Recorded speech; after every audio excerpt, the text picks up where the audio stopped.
right, we're going to continue from where we left off yesterday. Last time we were talking about the Indus River Valley. We talked about how it developed in kind of the year 4000. We talked about how Indus River Valley is right here in present-day Pakistan. We also talked about as well about our three other river valley civilizations. You had Wanki in China, Tigris Euphrates in Mesopotamia, and the Nile in Egypt. Well, let's continue talking about the Indus River Valley, though, since that's the one we're currently covering. And we're going to kind of talk more about the cities of Mohenjo-daro and Harappa today. So we're going to talk about the cities and what they had. Let's go ahead, and we're not going to write down the word cities. Let's instead write down the word buildings. I make a bullet, write down the word buildings. So we're going to talk about some of the buildings that were constructed in Harappa and Mohenjo-daro, and some of the kind of structures that they came up with to help be successful. So let's start off with talking a little bit about Mohenjo-daro and such. And for Mohenjo-daro here, you can kind of see a little kind of outline of the building. So we've been doing some excavating in the area, and we've been able to find some of the building structures. You can see some of their building structures here, at least the foundational parts of it. And you can also see a well there in the picture.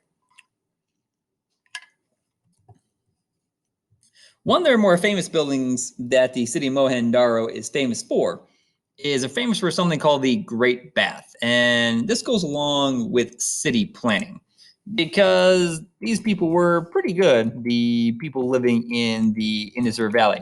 They were pretty good at developing city planning, at planning out a city and then going from there. Let's go ahead and make a 1. We're going to write down city planning, and then we're going to make equal sign. So 1, city planning, equal sign.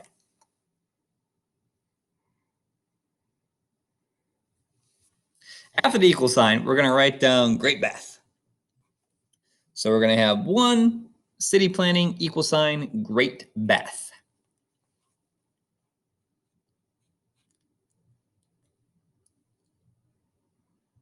So once you have that written down, let's look at the Great Bath. You can see the Great Bath here in the picture. For the Great Bath, the distance from here to here is 40 feet. So it's 40 feet in length, 24 feet from side to side, and then it's 7 feet deep. All right. So once again, it's 40 feet length, 24 feet width, and then 7 feet deep. So that's the Great Bath. Now, it's basically just a swimming pool. Now, they didn't call it a swimming pool because, they bathed in it. Obviously, it would get pretty dirty and disgusting. There is a drain. I forget exactly what a drain is. It should be somewhere over here inside. But there is a drain for it to be able to drain out water and such. And no, I don't know how often they would replace the water. But there is a drain for it. You can see this is a street view of Mohenjo-daro. So you can see the street view here. So you can see how you have your structures, how everything's real close together. So you have a person kind of walking there to give you perspective. So you can see how the buildings are pretty close to each other. Well, they're being very major streets at all. So buildings pretty close to each other without there being any major streets. Another picture we're looking at here, you can see how we have a picture here of a well. So you see the picture of the well there. This picture just shows you kind of the foundational parts of the city. So you can see kind of the foundational parts there. This is just a picture showing I forget what type of picture this is. Not like infrared, but it's like kind of one of those pictures and so forth. So it kind of gives you kind of outline, and we can see kind of buildings at and so forth. Next thing to talk about, go ahead and make a 2 and write down Granary.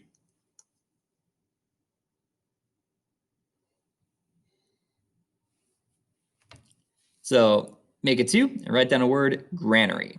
What's a granary? A granary is where you store food at. So these are the buildings that the granary used to be at. So you used to have a kind of a granary set up there. But yeah, so a granary is just kind of where you store food. That's a granary. And for your granary, you would store kind of food in those buildings. You could also, a lot of times, you would have boards kind of placed toward a foundation here. and then you would lift up those boards and you could put food underneath the foundation. Why would you put food underneath like the foundation of a house?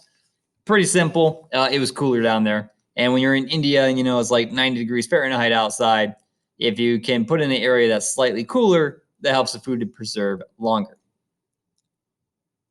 Make an equal sign after granary, and we're going to write down stores food.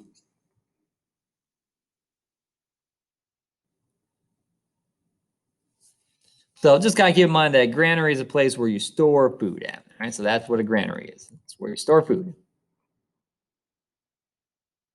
Well, so a well is where you kind of get your water for the public from. So if you need water, you kind of go to the well. So just picturing our well there.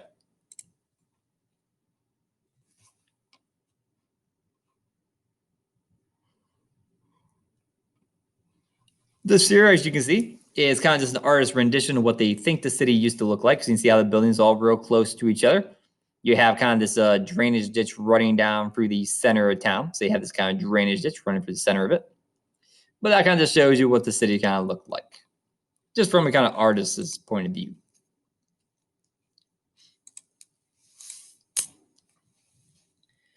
This here just kind of showing you the script and such, so it's kind of like how they wrote. So it's kind of just shows you kind of how they wrote. We're not quite too sure what the ancient Indus language actually meant. As you can see there in the picture, you have kind of multiple things there. Yeah, like Sumerian, Egyptian, Chinese, Hittite, and the Indus. And we're not too sure exactly what all these mean. For example, you can kind of see right here, these are symbols that mean the same thing, like mountain, mountain, or hill. And so you can see that how they're kind of all very similar. Not so much with the Hittites there. There's a little bit different. But yeah, so then you have a symbol like this, and it's like, well, we don't know what that means. So for ancient Indus, we don't quite know what the language means. Right here, they did have like clay tablets and so forth. So you can see this is a clay tablet of a gargoyle. What's a gargoyle? This is a gargoyle right there. So you can see this is a gargoyle. So a gargoyle, it's a crocodile. It's got that long snout. So long snout, crocodile, tiny mouth. So, narrow mouth, long crocodile, wide mouth alligator. All right, so wide mouth alligator, crocodile, narrow mouth, long. These are a couple seals. So you can see a silver seal here, and these are clay seals. So you can see the seals. Seals you would just kind of use like as evidence of proof that like this is sent by a particular person.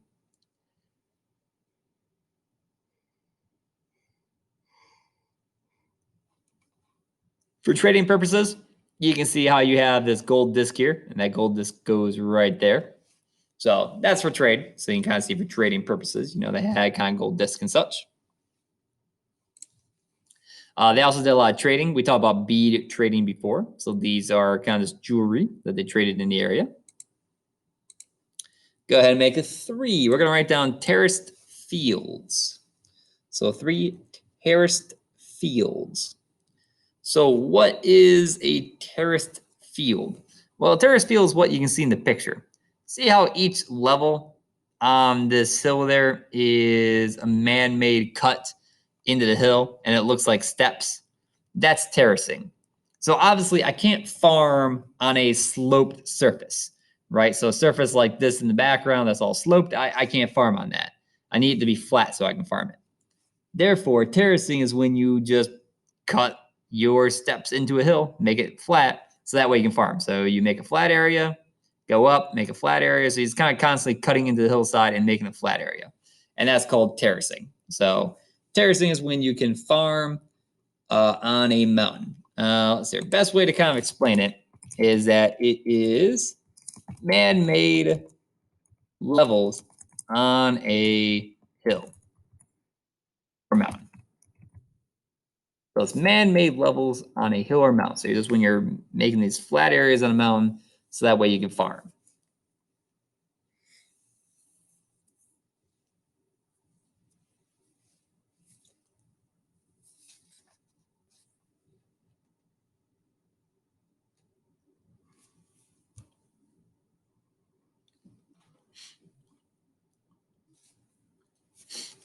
so that they could trade with one another and figure out how much stuff weighed, they use these cubes. So these cubes are of different weights, and they would use that to kind of be able to figure out, how much something is in terms of weights. Like, well, how much grain are you giving me? Let's use our weights here to figure out how much grain you're giving me. All right, so this kind of weights to figure out how much things weighed. This is another one of those seals. Again, it's kind of proving that someone was who they said they were. So you have a unicorn there. So unicorn. You can kind of see it's one horn right there. You may have seen these before we've gone to the Ethnic Expo in Columbus. You might have seen some of these whistles before. Those are kind of developed in the Indus River Valley. So these are just whistles. Usually there's water in them. Not always, but sometimes there's water in them. That helps kind of thing to whistle. This is a sculpture. You'll notice the sculpture on this is missing its nose. We've talked about this before, but the reason why sculptures end up missing their nose is because it will rain.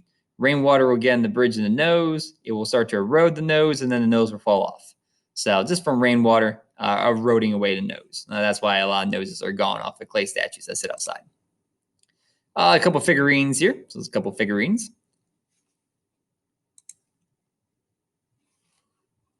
We have some ceramics here. So you got some pottery here. And you kind of see. So you got some pottery that's developed in the area. Copper plate. And some jewelry. We kind of saw this picture of the jewelry before. So this one's a new one. So you can see some jewelry there and some earrings. More jewelry. And old skeletons. All right. We're going to stop there. Yeah, let's go ahead and stop there.